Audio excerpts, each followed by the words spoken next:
Hello, YouTube divers. This is WaterDive122, and today I want to welcome you all to episode 7 of Magic Metal Mondays. And yes, I'm finally recording this on a Monday. Alright, so without further ado, today we are going to be talking about my top 10 all-time favorite bands. Now, back in episode 5, I did my top 10 all-time favorite albums, so you could go and check that out. And keep in mind, some of the bands that are going to be on this video were not featured in my top 10 all-time favorite albums video. All but one of them are going to be featured on this video who are in my top 10 all-time favorite albums video, so yeah, just be prepared for that. Alright, so, without further ado, let's get started. Coming in at number 10 is a band that basically got it started a little bit before the grunge days, and they were super duper successful during the early to mid 90s, and they were once again very popular within the 2000s, releasing two albums that I absolutely love. And if you don't know what those two albums are, those are 21st Century Breakdown and American Idiot. Yes, I am talking about Green Day. Now, yes, the greatest heavy punk rock band you could find. Green Day is basically a band that a lot of teenagers, such as myself, go to time and time again, because a lot of teenagers say, especially teens that were growing up in the early 90s, when Green Day released their classic album Dookie, it definitely brings back a lot of nostalgia. And as with American Idiot and 21st Century Breakdown and Insomniac and all those albums like that, same thing, nostalgia. And even though I recently got into Green Day, this is a freaking amazing band.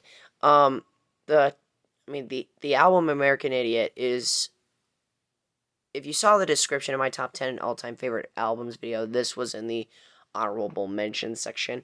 I love this album. One of my favorite concept albums of all time. I might make another video on that. I don't know. But yeah, Green Day, they're one of the best power trios of all time. Trey Cool is an absolutely amazing drummer, and Billy Joe Armstrong is an amazing vocalist and guitar. Well, he's one of the most basic guitar players I know, but he gets the job done. And even though Green Day went from a power trio to a 5-piece band, they still kick butt to this day, and they're still making music. They're still young. They're still growing. And this band just has a lot more to go in their Hall of Fame career. So, with that said, Green Day coming in at number 10. Coming in at number 9, we're starting to get into the big four of thrash metal here. And just to let you know that all 4 bands from the big four are going to be on this list. But this one is the one that I go to the least. But I absolutely love this band. They have a vocalist named Joey Belladonna, and he is absolutely amazing. Yes, I am talking about Anthrax. Now, I get it. Now, this is probably my least favorite out of the band out of the big four, but I absolutely love this band. Spreading the Disease, it was my 8th. It took the number 8 spot on my top 10 favorite albums list. Among the Living is a great classic. State of Euphoria is great. Persistence of Time. Basically everything that they did in the 80s with Joey Belladonna, the 80s, early 90s, and even some of the John Bush stuff. Like, I like Sound of White Noise. But really, and I kind of like Stomp 442. But really, outside of those, his era was kind of the weaker parts. And now with Joey back in the band, they sound even better than ever. And now that they got a guitarist from Sepultura in the mix. Oh, he brings a lot of juice to this band, and I absolutely love it. I don't know the Sepultura guitar player's name, but yeah, he joined them in the early 2010s, and he is absolutely amazing, and I love him. Um, he replaced Danny Spitz on guitar, so he and Scott Ian are basically dueling it out on the guitars. Amazing, amazing. And now we're moving on to number 8. We're talking about the metal band who started it all. We're talking about Great Britain's own Black Sabbath. How in the world can I not put this band in my top 10? Paranoid is a really great album from them. Sabbath Bloody Sabbath is my favorite Black Sabbath album. And I think their most underrated album is their Headless Cross album from 1989. Absolutely amazing. Tony Martin sounds excellent on his Black Sabbath debut. Cozy Powell also is great. He used to play with a band called Whitesnake, if my memory serves me right. Tony Iommi is probably one of the greatest left-handed guitarists in all of metal. And Geezer Butler probably has some of the most deepest lyrics in all of metal. Ozzy Osbourne, of course, got kicked off his career with this band, as did Ronnie James Dio. Actually, no, Dio was actually with Rainbow before he was with Sabbath, if my memory serves me right. But yeah, Heaven and Hell is a really great album from the Dio era. Let me see. I basically like everything that Sabbath did in the early 70s, basically from their self-titled debut album all the way to their Sabotage album from 75. So yeah, this is definitely my favorite heavy metal band of the 70s, and I guarantee you a lot of people would probably agree with me. If depending on what you view heavy metal is, but for me, I gotta go with the grandfathers of heavy metal themselves. Black Sabbath coming in at my number 8. Staying in the metal world at number 7, we're talking about another band from the Big Four, Slayer. Holy jeez. Alright, so Slayer, what a freaking band they are. I mean, they're a 4-piece band with Tom Araya on the bass and vocals, Kerry King and Jeff Hanneman. Well, it used to be Kerry King and Jeff Hanneman before Hanneman died in 2013, replaced by former Exodus guitar player Gary Holt. But he does just as an amazing job. And of course, Dave Lombardo, the godfather of the double bass pedals. Well, he doesn't play with Slayer anymore, but when he did, oh man. Rain and Blood is, of course, one of my favorite albums of all time. It's my 3rd favorite album from the Big Four. It's my 4th favorite metal album of all time. Absolutely classic stuff. South of Heaven is a really great album. Seasons in the Abyss is a really great album too. Hell Awaits is also a very freaking killer album. If you saw my video that I did on the Slayer album rankings, I think I did in episode 4. It goes more into detail there. So let's not waste any more freaking time. Let's move on to number 6. Oh, holy jeez. Okay, so I was basically just trying to remember my list. So here we go. Number 6 is my 2nd favorite band from the Big Four. Yes, we got another Big Four band here. And that is the Dave Mustaine-led Megadeth. Now, Megadeth, a lot of people might argue that they were just trying to rip off Metallica. That's not true at all. I mean, for one thing, they're much more technical than Metallica. Their music is definitely a lot more difficult to learn compared to Metallica's. Dave Mustaine is probably the best rhythm guitar player in all of heavy metal. Rust in Peace, definitely the best album from them. Countdown to Extinction is also great. Peace Sells, Euthanasia. I also happen to like United Abominations. Holy jeez. I also happen to enjoy the So Far So Good So What album. and basically everything that they did between Peace Cells and Euthanasia, I absolutely love. Um, my favorite lineup of Megadeth was Dave Mustaine, Dave Ellefson, Marty Friedman, and Nick Menza. I know a lot of people would agree with me on that. But holy jeez. So with that said, Megadeth, they're an amazing band. Bryce talks metal. If you're watching this, man, shout out. This is his favorite band of all time, and I can definitely understand why. I love Megadeth, but I love the next five a little bit more. So now we're going into my number 5. This is the only German band on this list. And so yeah, you could pretty much say that this is my favorite band from the country of Germany. For a plethora of reasons. For one thing, they made my all-time favorite heavy metal album. And if you remember from episode 5, then you know who it is. I'm talking about Helloween. Helloween, they're a freaking amazing band. I mean, everything that they did, no, basically everything that they did is amazing. I mean, yeah, there are some weaker albums compared to others. If you saw my Halloween album ranking list that I did in episode 3, you'd probably understand why.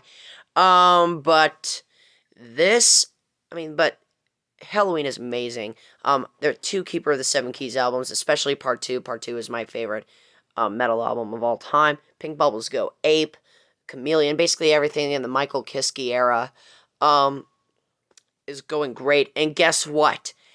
Their new single, Skyfall, is coming out this Friday. So any of you Halloween fans that are watching, get prepared, because our Pumpkin Boys are back. And their new album their new self-titled album will be coming out on June 18th, 2 days right before my birthday. So, with that all being said, I cannot wait to listen to their new album. They're going to have all 3 of their vocals, Andy Darris, Michael Kiske, and Kai Hansen, all on the vocals, especially on their new albums, on their new single, Skyfall. I am really looking forward to that, and it's going to come out this Friday. So, I'll be reading and raring for this to happen, and I'm glad they're actually doing this, because now I'm a big Halloween fan. And so, there you go. So Helloween is my number 5 favorite band. They're my second favorite metal band, right behind what I'm going to get into next. Number 4, my favorite band from the Big 4 and process of elimination from the Big 4. Yes, we got Metallica. Yes, this was the band that introduced me to heavy metal, and of course, I gotta put Metallica up here. Metallica is an amazing band. Unless if you're like a Megadeth fan, that might call them overrated. I mean, I don't really understand why people would think Metallica was overrated. I mean, yeah, they did have a lot of success during their Ride the Lightning and Master of Puppets and Injustice for All and and especially the Black Album, and especially everything that they did in the 90s. But I really like those albums. I really like Load. I kind of like Reload. I hate Saint Anger, of course. But Death Magnetic's okay, and so is Hardwired to Self-Destruct, even though that needs to have more time with me, since it only came out in 2016. So with that all being said, Metallica coming in at number 4, what more can I say? I mean, Kirk Hammett is an amazing guitar player. James Hetfield's an amazing rhythm guitar player. Lars Ulrich, yeah, he's kind of one of those drummers that are kind of overrated, but yeah. I like Robert Trujillo, and I also like Jason Newsted, and of course, Cliff freaking Burton. Yes. So moving on, so as I said, Metallica coming in at number 4. Number 3, this is my favorite alternative rock band of all time. Yes, we're finally leaving the world of heavy metal. This is my favorite American band of all time. And they formed basically 3 hours or so from where I live in Athens, Georgia. Yes, we're talking about R.E.M. R.E.M. They are definitely a really interesting band. A lot of people love them because they make such strange music, and I say strange in a good way, because REM is basically one of those bands that you can immediately, well, depending on what is your taste of music, but they're a band that you can immediately get into, and I can't help but love them. Michael Stipe is really great. Mike Mills is a really great bass player, one of the most underrated in the genre.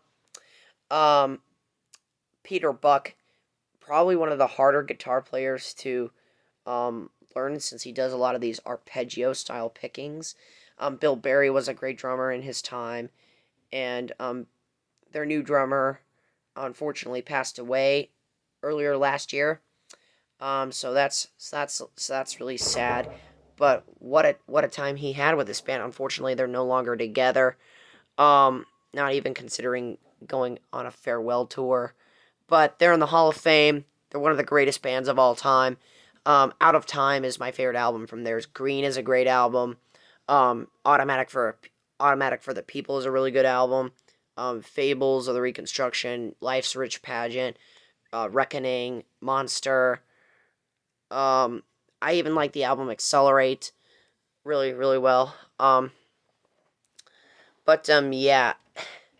Enough with me rambling on about REM. They're a freaking amazing band. Now to number 2. We're talking about my favorite band from the United Kingdom. We're talking about the progressive rock legends. Yes! I've already sat there and I've ranked their albums, and I've gone in depth on the album that I absolutely love from them. It's my second favorite album of all time. It's Tales from Topographic Oceans. Relayer's a great album. Fragile is a really good album. 90125 is a great album. Close to the Edge is a staple, so is Going for the One. Basically everything that they did between Time and a Word and Tornado. Yes, I even like Tornado. And then everything, and of course the 90125 album, and I even like this, and I even like the album Talk. But I'm basically everything that they did with John Anderson I consider to be okay to just flat out amazing. But I don't really care about the albums that didn't feature John Anderson, which are Drama, Heaven and Earth, and Fly From Here. I don't really care too much about those albums, but they're also really good. They definitely boast some of the best album cover art ever, so there's that. And yes, they were a big influence on my number 1 favorite band. So, with that said, let's get into number 1. Now, if you remember my past 2 Magic Metal Mondays videos, you already know what number 1 is. We're talking about the Canadian power trio, Rush. I already said this a million times. Hemispheres is my favorite Rush album, and it's my favorite album of all time. Farewell to Kings is great. Moving Pictures is a classic, as is Permanent Waves. I really love all of Rush's albums, except for the stuff that they did in the early 90s, except for Counterparts. I don't really like the original version of Vapor Trails that much. I don't really like the studio cut from Snakes and Arrows. But other than that, just a little bit of nitpicking here. 3 of my favorite musicians of all time, and what more can I really say? I mean, Rush is a freaking amazing band, and, they were a huge influence on me as a musician. And Neil Peart sadly passed away in January of last year. But, he was part of a really great band. And they're the only band that I've actually seen live. I've seen them live twice on their final 2 tours. I'm not going to go into that. So, with that all being said, thank you so much. Those are my top 10 all-time favorite bands. So, thank you so much for watching, my fellow YouTube divers. This is WaterDive 122 signing off, ready to dive into more fun on YouTube. Thanks for watching.